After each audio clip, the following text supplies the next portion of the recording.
அன்னை பர்னிச்சர்ஸ், அன்னை திருமண சீர்வரிசை பொருட்கள், டிவி, ஃபிரிட்ஜ், வாஷிங் மெஷின் உள்ளிட்ட 200க்கும் மேற்பட்ட பொருட்கள் அடங்கிய திருமண சீர்வரிசை ரூபாய் 99,000 மட்டுமே. தமிழகம் முழுவதும் இலவச டோர் டெலிவரி. தொடர்புக்கு 7550144440 9345044044. நிம்மதி ப்ராப்பர்ட்டி மேனேஜ்மெண்ட். கான்டாக்ட் 7667008999.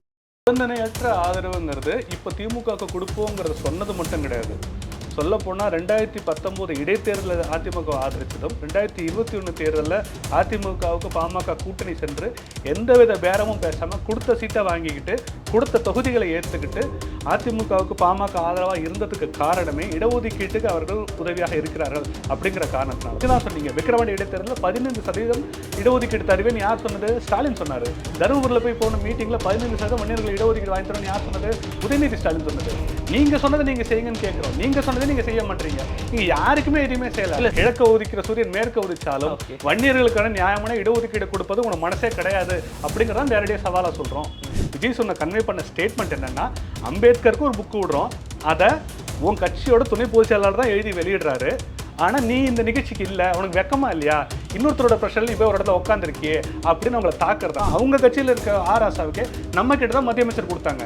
அவங்க கட்சியில் இருக்க கைலவி செல்வராஜ் அவர்களுக்கு நம்ம பிரச்சனை பண்ணி அதை எம்பாரஸ் பண்ணி அவளை தர்ம சங்கடத்தை உள்ளாக்கின பிறகுதான் அந்த கைலவி செல்வராஜ் என்கிற கூட ஒரு பட்டியலின தலைவருக்கு ஒரு ப்ராப்பரான ஒரு டிபார்ட்மெண்ட்டே அலங்கத்துறையை வந்து செயலோட பிடிச்சது உங்களால தான். அது நம்ம ப்ரெஷர் பண்றதுனால இதுதான் எதிர்கட்சியோட வேலையை அவங்கள நம்ம கமெண்ட் பண்றோம். இதே தான் நம்ம வந்து இவருக்கும் கேட்கணும், துரைமுருகனுக்கு நம்ம கேட்டது அதனால தான்.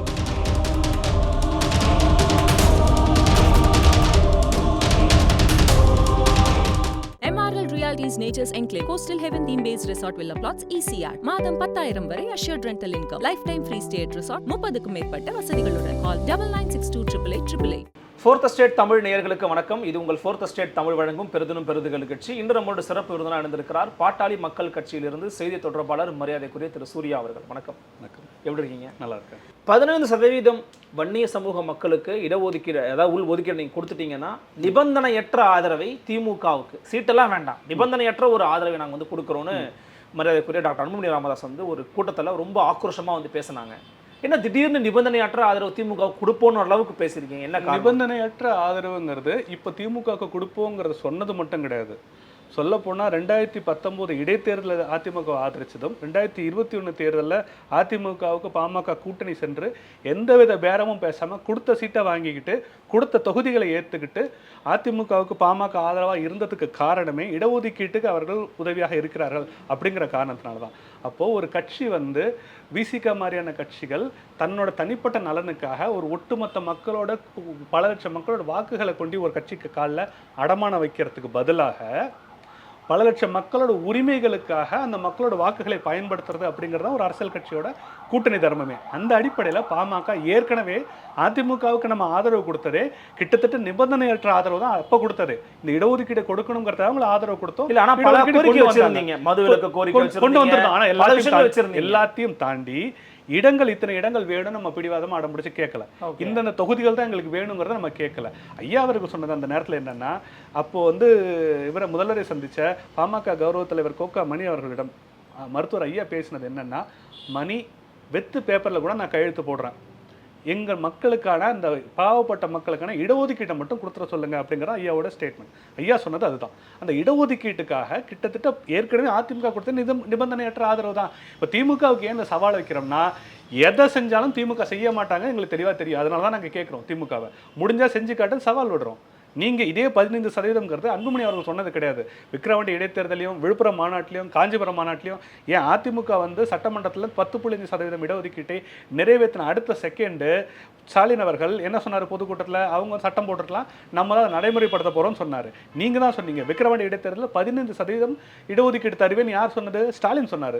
தருமபுரியில் போய் போன மீட்டிங்கில் 15% மன்னியர்கள் இடஒதுக்கீடு வாங்கி தரணும்னு யார் சொன்னது? உதயநிதி ஸ்டாலின் சொன்னது. நீங்கள் சொன்னதை நீங்கள் செய்யுங்கன்னு கேட்குறோம். நீங்கள் சொன்னதை நீங்கள் செய்ய மாட்டீங்க. நீங்கள் யாருக்குமே எதுவுமே செய்யல. இல்ல, செய்யுங்கன்னு டாக்டர் சொல்றதை வந்து நம்ம புரிஞ்சுக்கலாம். ஆனா செஞ்சிட்டீங்கன்னா நான் உங்களுக்கு ஆதரவு தரேன் அப்படின்றது சவால். அப்போ ஒரு சாஃப்ட் டோன் எடுக்கிறாரோ டுவர்ட்ஸ் டிஎம்கே? சாஃப்ட் டோனே கிடையாது, உன்னால முடியாதுங்கிறத சொல்றோம். கிழக்க உதிக்கிற சூரியன் மேற்க உதிச்சாலும் வன்னியர்களுக்கான நியாயமான இடஒதுக்கீடு கொடுப்பது உனக்கு மனசே கிடையாது அப்படிங்கறத நேரடியாக சவாலா சொல்றோம்.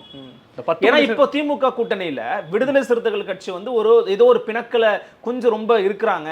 நாளைக்கு திமுக இருக்கிற முக்கியமான தலைவர்கள் கூட நமக்கு விசிக வேணாம், நமக்கு பாமக போதும் அப்படின்னு நினைச்சு கூட முடிவெடுக்கலாம். அதை நோக்கி நகருகிறார் டாக்டர் அன்புமணிலாம் சொல்றாங்க. கிடையவே கிடையாது. விசிக is hand and glove with DMK. திமுகவோட அனைத்து குற்றங்களுக்கும் சமுதாயத்துக்கு எதிரான அவர்கள் அனைத்து நடவடிக்கைகளுக்கும் முழு நிபந்தனையற்ற ஆதரவு கொடுக்கறது விடுதலை சிறுத்தைகள் கட்சி.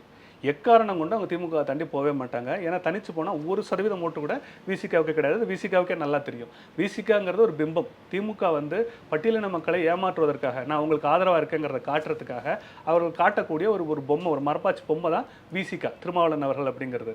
இந்த பொம்மை திமுகவுக்கு ஏன் தேவைப்படுதுன்னா, இந்த வன்னியர்களுக்கும் பறையர்களுக்கும் வன்னியர்களுக்கும் மிச்ச இடைநிலை சாதிகளுக்கும் சண்டையை உருவாக்கி அதனால அரசியல் ஜாதி அரசியல் செய்வதற்கு திமுகவுக்கு தன் கட்சி ஆட்களை இறக்குனா கட்சி பேர் டேமேஜ் ஆகும்.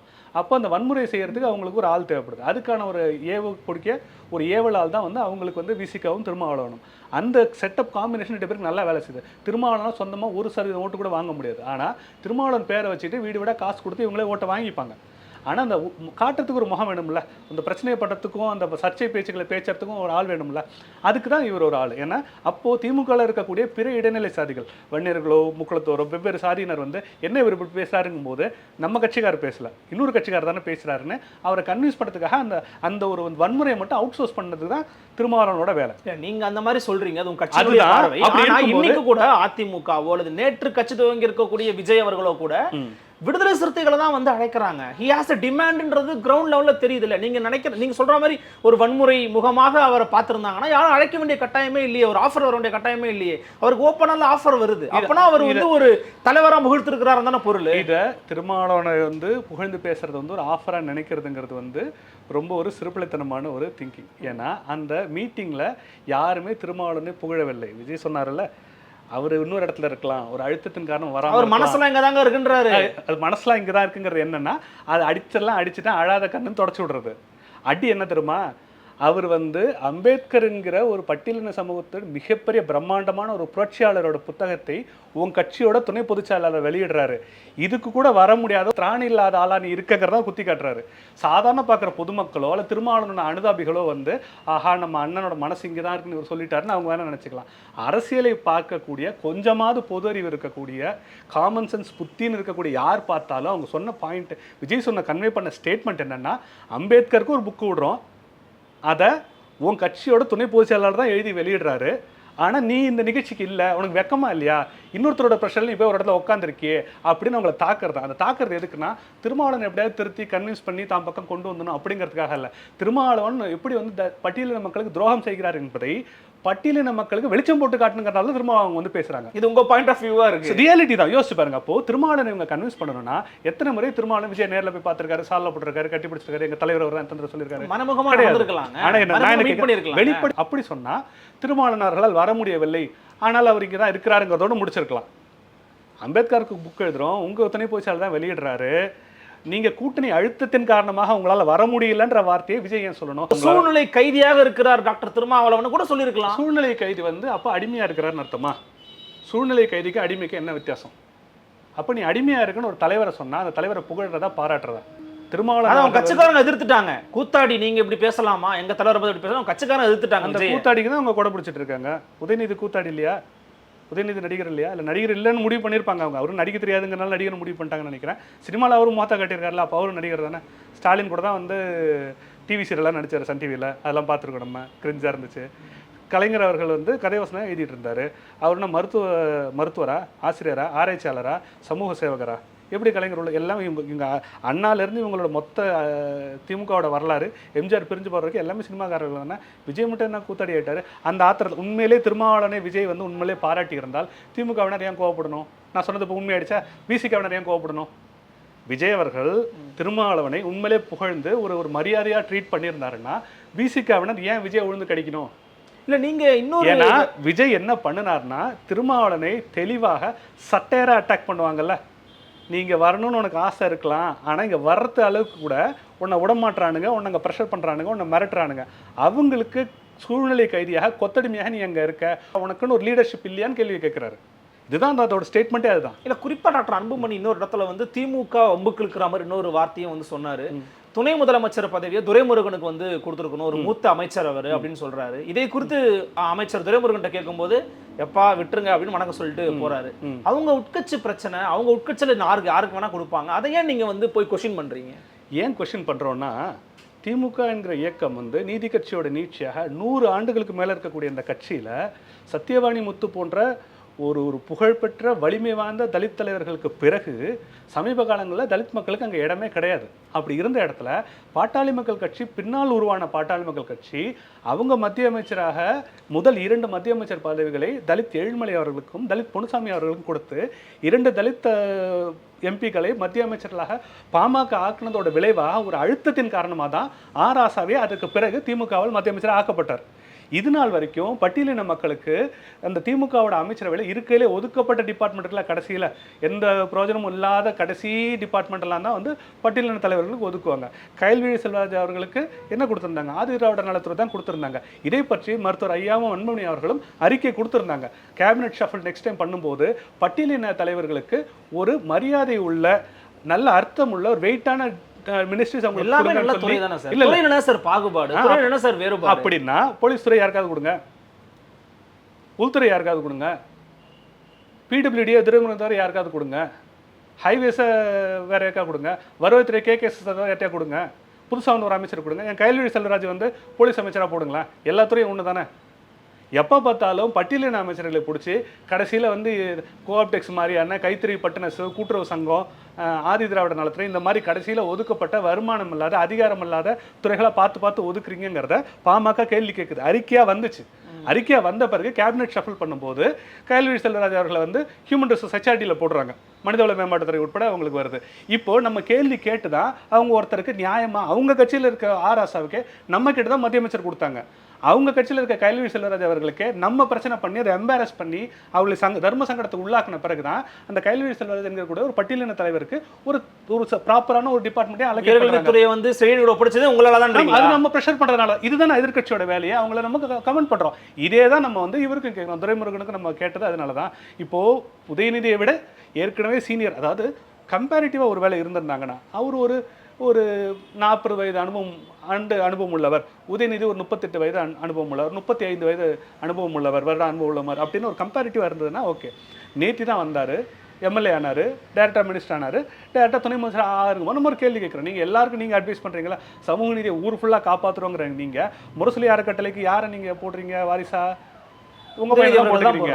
அப்போ நீங்க அடுத்த கட்சிக்கு துணை முதல்வர் யாரு? அவர் தான் போடுறீங்க. இதெல்லாம் பண்ணிக்கிட்டு தான் ஊருக்கு நீங்க சமூக நீதி பாடம் எடுக்கிறீங்க. ஒரு கேள்வி கேட்கலாம். அவங்க திருப்பி பாமக டாக்டர் அன்புமணி அவர்களே கேள்வி கேட்கறாங்க. அவரும் தானே வந்து டாக்டர் ஐயாவோட வாரிசு. நீங்க வாரிசு வந்து கட்சி தலைவராக நீங்க மாத்திருக்கீங்க, அதே மாதிரி நாங்களும் மாத்துறோம். எது வாரிசு அரசியல்?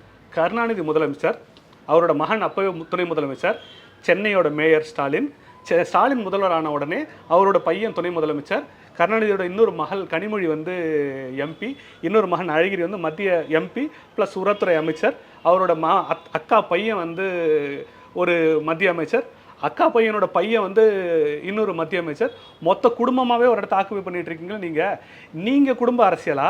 5000 வரைக்கும் ஒரு எம்எல்ஏ எலெக்ஷன் நின்று இருக்காரா? ஒரு கவுன்சிலருக்கு நின்று இருக்காரா?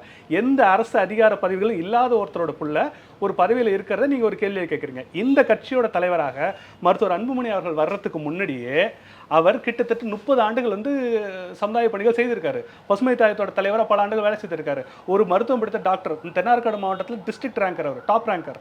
அவர் வந்து ரூரல் ஏரியாவில் போய் 4-5 வருடங்கள் வந்து இலவச சேவை செய்திருக்காரு. இதெல்லாம் தாண்டி அவர் வந்தார். ஆனால் இந்த கட்சிக்கு தலைவராக அவர் வர்றதுக்கு முன்னாடியே அதுக்கு முன்னாடி எவ்வளோ பேர் இருந்தாங்க பாமகோட தலைவர்களா? அந்த வரலாறுலாம் தெரியாமல் பேசிகிட்டு இருக்காங்க. பேராசிரியர் தீரன் இருந்தார், எடப்பாடி துரைசாமி என்கிறவர் இருந்தார். இவர்கள்லாம் இருந்தது போக பிறகுதான் அதுக்கப்புறம் வந்து மருத்துவர் அன்புமணி அவர்கள் வராரு. மத்திய அமைச்சராக ஆகும்போதுமே முதல்ல தலித் ஏழுமலை ஆனார், தலித் பொன்னுசாமி ஆனார். அதற்கு பிறகு வந்து ஏகே மூர்த்தி அவர்கள் மினிஸ்டர் ஆனார். இது போல் பல்வேறு என்டி சண்முகம் மினிஸ்டர் ஆனார். இவங்கெல்லாம் மினிஸ்டர் ஆன பிறகு தான் அன்புமணி அவர்கள் மினிஸ்டர் ஆகிறாங்க. எடுத்தோடனே அன்புமணி கொடுத்துருந்தோம்னா நீங்கள் இந்த கேள்வி கேட்டுருந்துருக்கலாம். அன்புமணி அவர்களுக்கு இவர்களுக்கு கொடுத்த பிறகு தான் அவருக்கான வாய்ப்பு கொடுக்கப்படுது. இப்போ இவங்க என்ன கேள்வி கேட்குறாங்க? இந்த கட்சி ஆரம்பித்து இவ்வளோ ஆண்டுகளில் ஜி.கே. மணி அவர்கள் 20 ஆண்டுகளுக்கு மேலாக வந்து அதோட தலைவர் அவர் இருக்கார். இவ்வளோ ஆண்டுகளான கட்சியில் இவ்வளவு ஆண்டுகளுக்கு பிறகு 35-40 ஆண்டுகளுக்கு பிறகு ஒருத்தருக்கு தலைவர் பதவி கொடுக்கறது நீங்கள் கேள்வி கேட்குறீங்களே. அப்படிங்கும்போது தான் நாங்கள் கேட்குறோம், நேற்று வரைக்கும் சினிமாவில் நடிச்சிட்டு இருந்த ஒருத்தர், கார் ரேஸ் நிகழ்ச்சி நடத்திட்டு இருந்த ஒருத்தர், அரசியலே இல்லாத ஒருத்தர் திடீர்னு வராரு, எம்எல்ஏ ஆகிறாரு, மினிஸ்டரோ துணை முதல்வர் ஆகிறாரு, இது எப்படி ஆகிறாரு நம்ம கேள்வி கேட்குறோம். மக்கள் ஓட்டு போட்டு ஆறாரு, மக்கள் எம்எல்ஏ ஆகிறாரு. இதே கேள்வி எம்எல்ஏக்கள் வந்து ஓகே சொல்றாங்க, துணை முதலமைச்சர் ஆகிறாரு, அதுல என்ன பிரச்சனை? துரைமுருகன் தானா ஜெயிச்சாரா? துரைமுருகன் நியமன எம்எல்ஏவா? துரைமுருகன் கட்சியை வளர்த்தவங்க. கருணாநிதிக்கு முன்னாடியிலேருந்து இந்த கட்சியிலேருந்து கட்சியை வளர்த்தவர்கள் துரைமுருகன்லாம். கரெக்ட் தானே? மருத்துவர் அன்புமணி அவர்கள் வந்து ஐயா வந்து இந்த கட்சியை உருவாக்குனாரு, அதற்கு இவரை தலைவராக போட்டோம். பாமகவை உருவாக்குனது ஆதி முதல் அந்த மாதிரி யாருன்னா மருத்துவர் ஐயா அவர்கள். அவர் பார்த்து ஒருத்தர் தலைவராக்குறது நீங்கள் கேள்வி கேட்குறீங்களா? திமுக என்ன உங்களோட குடும்ப சொத்தா? கருணாநிதி உருவாக்குனாரா திமுகவை? ஃப்ரம் த கிரவுண்ட் அதை பில்டப் பண்ணாரா? இல்லைல்ல. அண்ணா நீதி கட்சியிலேருந்து திராவிட இயக்கம் வருது, அண்ணா வந்து பெரியார் கிட்ட இருந்து பிச்சுட்டு வந்து தனியாக கட்சியை உருவாக்குறாரு. அண்ணாவோட கடைசி காலத்தில் நீங்கள் நிறைய லாபி பண்ணி கருணாநிதியை விட பவர்ஃபுல்லாக இருந்த ஒரு 10 பேர் அங்கங்கே கையில் விழுந்து ஓரம் கட்டிட்டு பல்வேறு வேலைகளை பார்த்துட்டு நீங்கள் இந்த கட்சியை கேப்சர் பண்ணிக்கிறீங்க. நீங்கள் கேப்சர் பண்ண கட்சியை நீங்கள் பிள்ளைக்கு சொந்த சொத்து மாதிரி எழுதி வைக்கிறீங்க. நான் கேள்வி கேட்குறோம். சன் டிவிக்கு நீங்கள் யாரை வேணால் வாரிசா போடுங்க, KTVக்கு யாரை வேணால் வாரிசா போடுங்க. நீங்கள் முரசொலி அறக்கட்டளைக்கும் திமுகவுக்கும் ஏன் உங்கள் பிள்ளை வாரிசா போடுறீங்க நம்ம கேள்வி கேட்குறோம். இப்போ ஒரு தலைவர் தானே உருவாக்கின கட்சியை இன்னொருத்தருக்கு கொடுக்கும்போது தொண்டர்கள் அதை ஏற்றுக்கிறாங்க. திமுகங்கிறத அவங்க உருவாக்கின கட்சியா அப்படின்னு நம்ம கேள்வி கேட்குறோம். அதுக்கு அவங்க என்ன பதில் சொல்றாங்க? எல்லா விதமான கேள்விகளுக்கும் ரொம்ப பொறுமையாக யதார்த்தமாக ஆழமாக உங்களை பதில்களை கொடுத்தீங்க. உங்களுடைய வருகையும் கருத்து மிக்க நன்றி. மீண்டும் சந்திக்கலாம். வணக்கம்.